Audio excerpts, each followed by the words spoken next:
For my capstone, I wanted to write a screenplay. For this screenplay, I wanted to go ahead and write something that was beyond my current ability and production budget to make. Within my project, I will be uploading this video as well as a PDF that contains my character sheets, which I use to better understand my characters, as well as my universe notes, which I use to better understand all of the terminology and universe details of what has happened within this world. For this video, I'll be simply going through and giving you a scene-by-scene synopsis of everything that happens in each section of the screenplay. Without further ado, this is Flame.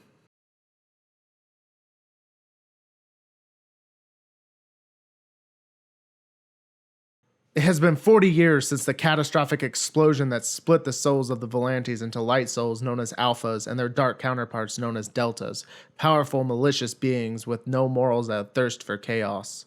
Inhabitants of a faraway planet, the Volantes are a race of beings that differ from humans only in the massive falcon-like wings that can sprout from their backs. Dissatisfied by the ineptitude of the current officers who attempt to defend civilization, a group known as Flame has made it their duty to become the most powerful and technologically advanced anti-Delta organization there is in order to rid the world of the dark souls that wreak havoc on society. Scene 1. Just outside of the city of Calsopolis. We open with Kalakai and his father Agetis locked in battle with a couple of dark souls. Kalakai is being bested by his foe, which causes Agetis to command him to leave the battlefield. Reluctantly, Kalakai obeys. Before being able to leave, however, Kalakai is pursued by a dark soul that looks exactly like Agetis, aside from being dark and distorted. It is Agetis' Delta. Agetis comes to the aid of Kalakai and slows his pursuer. Agetis then orders Kalakai to leave once more. Kalakai obeys. Scene 2. Flame Headquarters Atrium. Kalakai makes it back to headquarters and is greeted by Fide, the chief general of Flame. Kalakai gives Fide a brief summary of what has happened, but throughout the entire explanation, Fide stays confident that Agetis will be fine. Sure enough, Agetis walks into the door, having just escaped his pursuers with the help of an invention of Fide's. The trio then discusses their current objectives and the reason that they were out in the battlefield. They are looking for Agetis' Delta, who is an unusually powerful dark soul and is gaining a following. Scene 3. Flame Headquarters Training Facility. We see a montage of Agetis and Kalakai fighting, training, and more importantly, bonding as father and son. They spar, they make mistakes, they laugh at each other. They are working to be better fighters, but also better friends. Scene 4. Shopping District in Calsopolis. Kalakai is now walking down a bustling market street in the city of Calsopolis when he hears a commotion. Two Deltas are inciting chaos a little ways away from him. He begins to fight them, but quickly realizes that they are using powers that he is unfamiliar with. They are using solid blasts of black smoke to attack. Outnumbered and outmatched, he begins to be overtaken until an ally comes to his aid. This ally is a young woman named Amara. The two take down their adversaries together and then introduce themselves. Kalakai learns that Amara is an officer with the District 3 Calsopolis Alpha Force. Shortly after the introductions, another officer arrives on scene. This officer is named Batsos. It doesn't take long for Kalakai to learn that Batsos and Agetis are longtime rivals. He also learns that Batsos is Amara's father. Batsos and Amara apprehend the Deltas and then depart. Scene 5. Flame Headquarters Courtyard. Kalakai returns to headquarters and briefs Agetis on what has just happened in the city. He also gives him the details on the arrival of Amara and Batsos. Agetis then offers a bit of exposition as to why he and Batsos have a less than friendly acquaintanceship. Kalakai also mentions the smoke blast that was used against him to Agetis, who is also very confused at this information as he's never seen this power before. He puts it aside, however, and just says that he will talk to Fide about it later. Fide then calls over the bracelets, summoning Kalakai and Agetis down to the lab as he wants to show them something. Scene 6. Fide's lab in Flame HQ. Fide shows Agetis and Kalakai a new invention of his, Magnalocks. This is a small metal device that when placed on a target's torso turns into a metal straitjacket. They are also paired with a small chip that goes into the members' tech bracelets. This little chip allows the members' tech bracelets to become magnetized. This allows the members to attach the metal straitjackets to their bracelets, therefore being able to take their foes into detainment.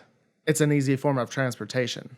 Agetis and Kalakai then get word from the police scanner that 4 Deltas are causing mayhem in the city. Eager to use their new gadgets, they jump on the opportunity to pursue the Deltas. Scene 7 is a transitionary scene in front of the front doors of headquarters. We see Aegetus and Calici bust through the front doors of flame as they spread their wings and take to the sky. Scene 8, Chalcopolis. The duo makes it onto the scene to confront the Deltas. Nobody else is there as they arrive, and they are outnumbered. There is 4 Deltas to the 2 of them. At that moment, however, Amara and Batsos arrive on the scene to fight alongside the Flame members. A battle then ensues in which blows are thrown back and forth until finally it seems that the heroes have come out on top, except for Batsos. Aegetus looks over to see Batsos on the ground in a pool of blood with his adversary over him ready to snuff out his life. In an instant, Aegetus rushes to his aid, knocking his adversary off of him. He then administers first aid to Batsos and instructs Amara to call for backup to apprehend the Deltas. Amara obliges. After that, Aegetus asks Amara to trust him in order for him to take Batsos to the one person that he knows might be able to save his life. Amara reluctantly accepts. Aegetus and Calici then work together to transport Batsos with the help of the new Magnalocks. They transport the fallen warrior from the battlefield back to Flame HQ. Scene 9, Fide's lab. Aegetus and Calici bring Batsos back to Fide's lab, closely followed by Amara. Aegetus quickly explains the situation to Fide, who makes no hesitation to help Batsos. Fide asks the group to leave the room as he works to help Batsos. They leave the lab rather reluctantly in Amara's case. Aegetus allows her to stay the night at headquarters in order to be closer to her father. Scene 10, Flame Headquarters Kitchen. The next morning, Amara sits alone at the kitchen table, distressed. Aegetus and Calici enter the kitchen and try to cheer Amara up. Suddenly, Fide enters the room and announces to the group that Batsos will be okay despite some severe injuries. The tone of the room lightens as everybody feels a sense of relief over the recovery of Batsos. Amara then begins to ask questions about the organization. This leads to a major exposition about the blast that split the souls of the Volantes. Fide explains that 40 years ago there was a man named Odium. This man seemed to be evil just for the sake of being evil. He would steal and murder for fun. Odium had enslaved a woman named Nova. Nova was an engineer. Odium had tasked Nova with creating a cannon that was meant to destroy the entire population. However, he wound up getting sentenced to execution. Unfortunately, by the time that the news of the execution had reached Nova, it was too late. The cannon was set to fire later that day, and it was built in such a way to where it would be nearly impossible to make any alterations that close to detonation. Nova was only able to make one alteration to the machine, cutting one single wire before it exploded. This one alteration caused the machine to malfunction, and instead of killing the entire population, it caused them to split into 2 halves, alphas and deltas.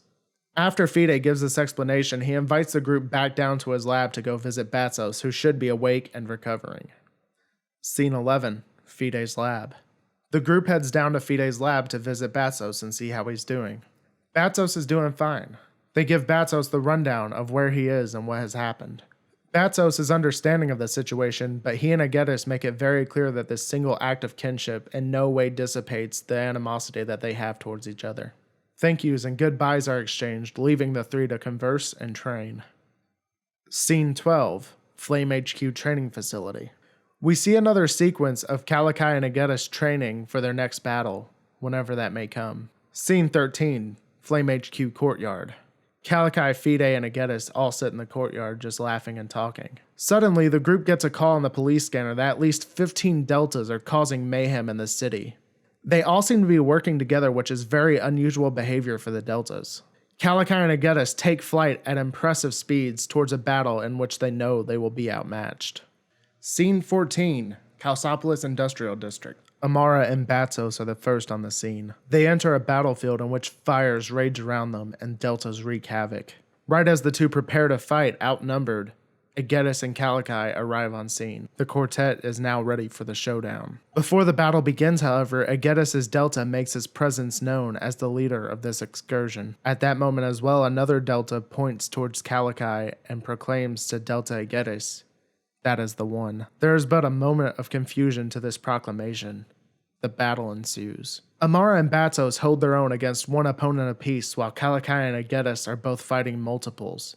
Their training has seemed to pay off. Right as it seems the heroes have the advantage, however, Agetis' Delta calls in reinforcements. More Deltas arrive, and the heroes are now outmatched 10-1. Amara tries to call for backup as well. Amara quickly learns, however, that the rest of the Alpha Force is also wrapped up in battles just like the one that they are currently in. These battles rage all around the city.